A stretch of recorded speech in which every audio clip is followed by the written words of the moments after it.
A mother's love can be a cage, but her anger a prison that lasts forever. This is a story of a young girl who fled the village for the city, chasing dreams and defying warnings. Her mother's fury unleashed a curse, words spoken in a moment of rage, yet bound to her like a chain. Mara had always been a dreamer, restless under the quiet skies of Kijani, a small village where life moved at the pace of the sun. Her mother, Mama Njeri, was a woman of strength, molded by hardship and resilience. She had raised Mara alone after her husband's sudden passing, sacrificing everything to give her daughter a better future.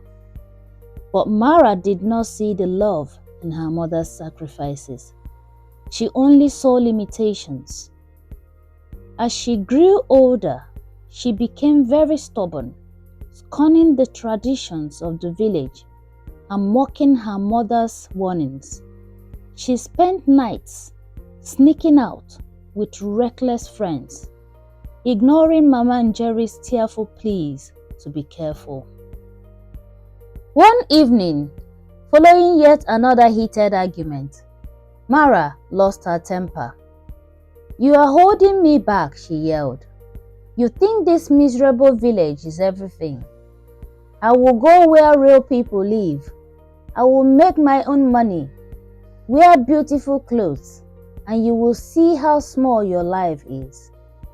Mama Njeri's heart shattered into pieces. Tears welled in her eyes, and in her pain she whispered, "You will live, Mara, but may you know no peace until you remember the one who gave birth to you."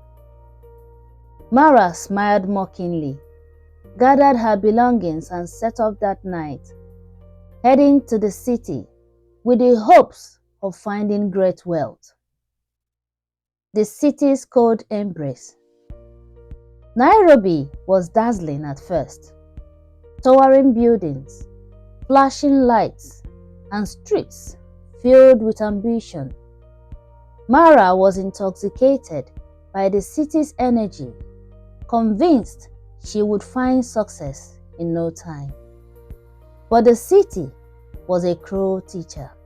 The friends who had promised to help her disappeared when she needed them.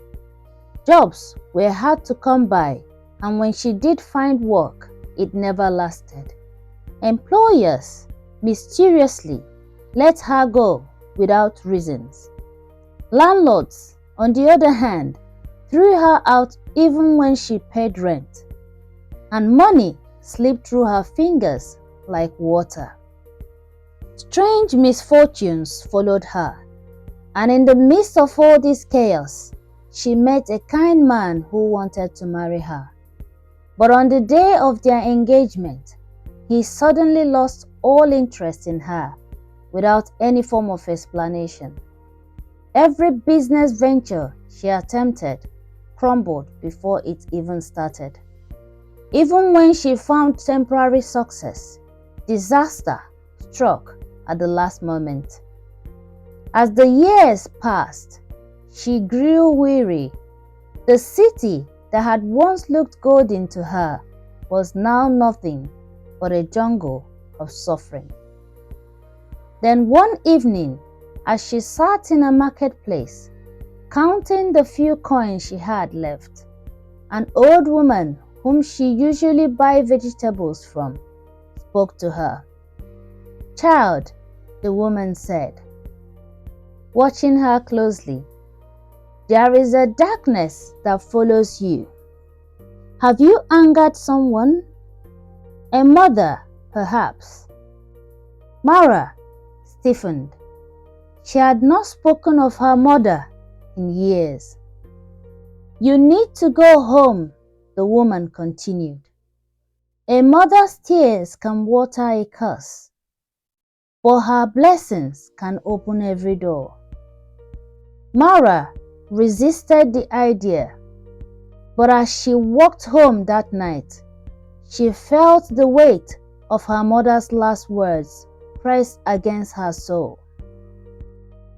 Had she truly been cursed? The journey back home.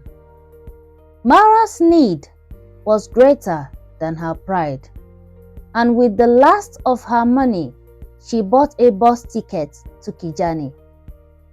The moment she stepped off the bus, memories of her childhood flooded her.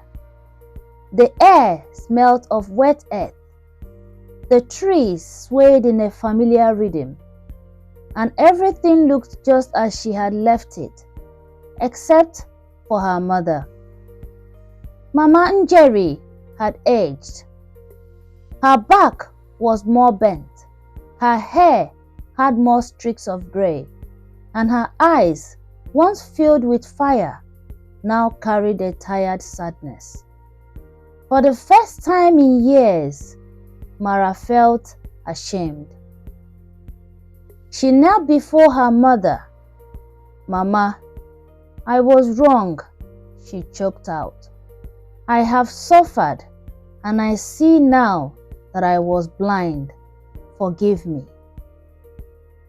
Mama Njeri studied her daughter, her face unreadable. Then she reached out and placed a trembling hand on Mara's head. "My child," she whispered, her voice thick with emotion, "I have prayed for this day." She lifted her hands to the sky and spoke blessings over her daughter, words filled with power and love.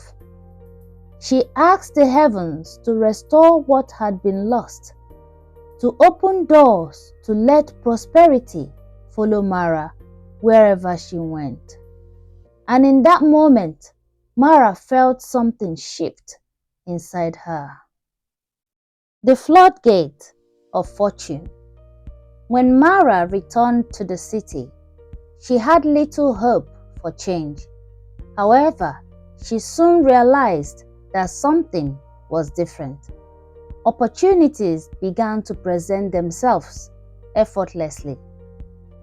A woman she once met years ago, who barely remembered her, unexpectedly offered her a high-paying job. With the income from the new position, Mara decided to start a small business selling handmade crafts. To her surprise, the business flourished within months, attracting wealthy clients who placed large orders.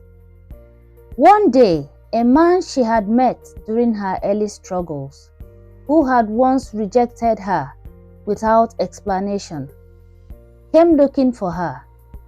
He confessed that something had compelled him to walk away back then. But now, he could not stop thinking about her. This time, their relationship blossomed. They fell in love, got married, and built a beautiful home together. Blessings seemed to pour into Mara's life at an utmost supernatural speed. She bought land in Kijani and built her mother a beautiful home, ensuring that Mama Njeri would never struggle again. Mara became a respected entrepreneur, traveling across the country, speaking at business conferences, and mentoring young women. People called her lucky, but Mara knew the truth. It had never been about luck. It was the power of a mother's tears, the weight of a mother's words, and the strength of a mother's love, and she would never take that for granted again. The moral of the story: a mother's blessing can open doors no man can shut, and a mother's curse can build walls no man can break.